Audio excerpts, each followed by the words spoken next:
السلام علیکم سامعین کرام، 28 ربیع الثانی ہے، 4 دسمبر ہے۔ جو ویڈیو آپ ابھی دیکھ رہے ہیں یہ دراصل مفتاح العلوم جلال آباد کے 6 ماہی امتحان کی ہے۔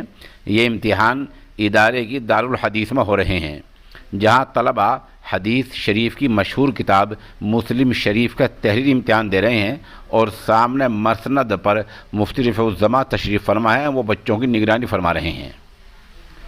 یہ نامہ آج ادارے موجود ہے۔ اس کے بعد میں دوسری درسگاہ پہنچا، جہاں مولانا شعیب علم اصلاحی مفتاحی فقہ کی بنیادی کتاب قدوری اور ادب کی کتاب روضۃ الادب کا تقریری امتحان لے رہے تھے۔ بعد ازاں ہم تیسری درسگاہ پہنچے، جہاں مولانا رئیس صاحب ترجمہ کلام پاک نصف اول کا امتحان لے رہے تھے اور امتحان کی نگرانی بھی کر رہے تھے۔ اس کے بعد چوتھی درسگاہ میں جانا ہوا، جہاں مولانا محمد یعقوب بیضوی شریف کا امتحان لے رہے تھے۔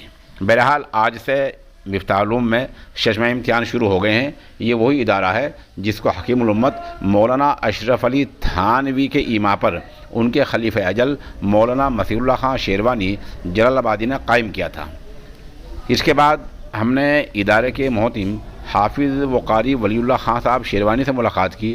انہوں نے مجھے بتایا کہ اساتذہ سے تبادلہ خیال، صلاح و مشورے کے بعد یہ آج کے امتحان شروع کرائے گئے ہیں۔